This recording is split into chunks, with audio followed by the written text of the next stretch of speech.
So day 2 of ribbon making. I'm going to show you how to do one similar to this one up here where you have multiple ribbons.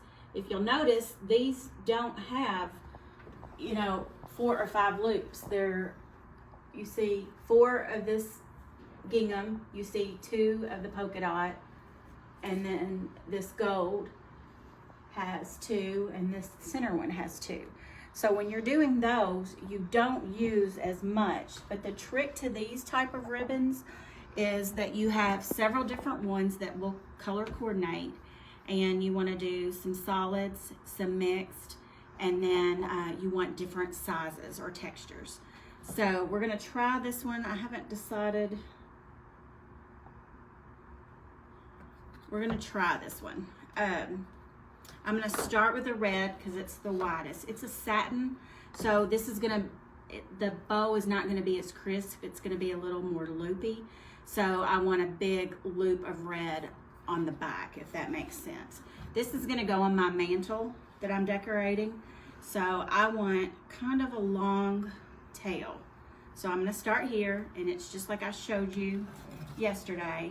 You're going to start by pinching, putting that together and pinching, and then you're going to decide how big you want your bow. I want a big floppy bow on this one. So I'm going to pinch and then twist. So I want to make sure my next one is about the same size. So I kind of measure just with my eyeballs. But you want loopy, and you're going to pinch. And this time I'm going to twist it, but I'm going to go ahead and cut it off. So about right there is where this one's going to cut. It's a little bit harder for me to do because I am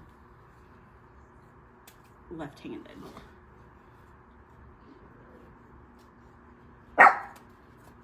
We can always make the bottom prettier later.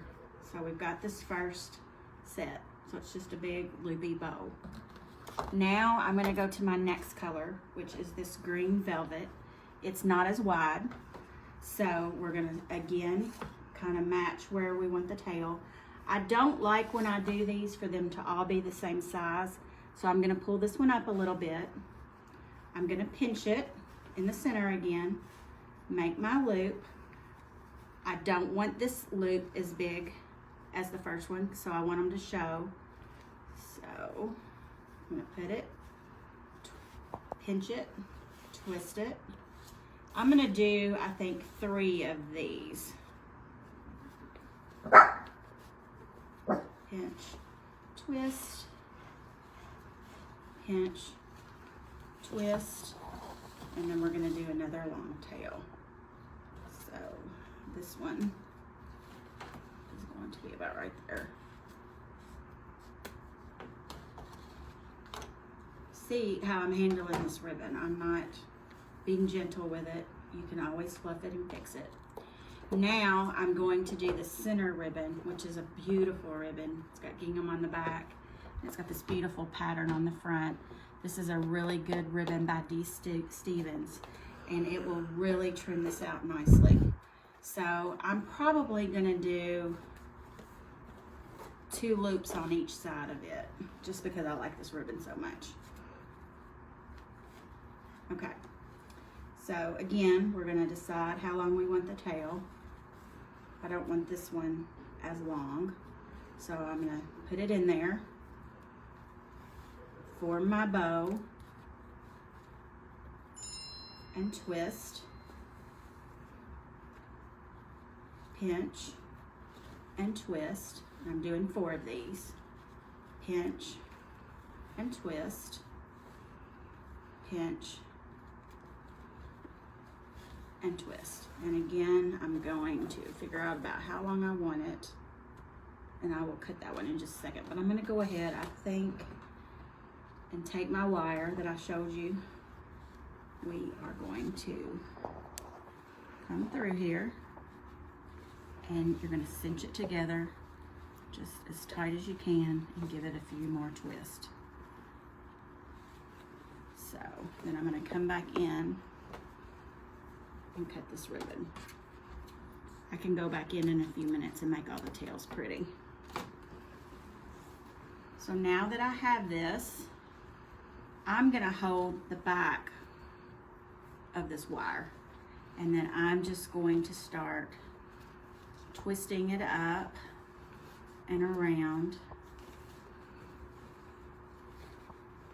to kind of get it like I like it.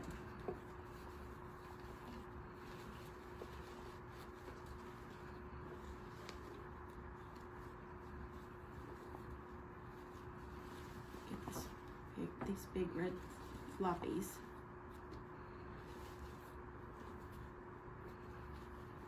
And it's gonna hang on the side of the mantle, so all of this will show.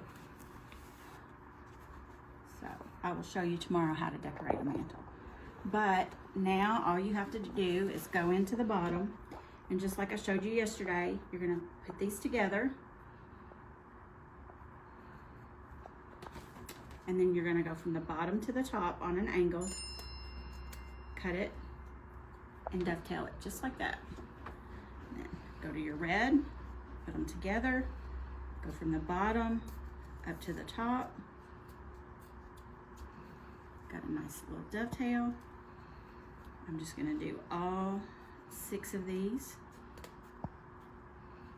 I hit something. I hit one of the little pieces of bling.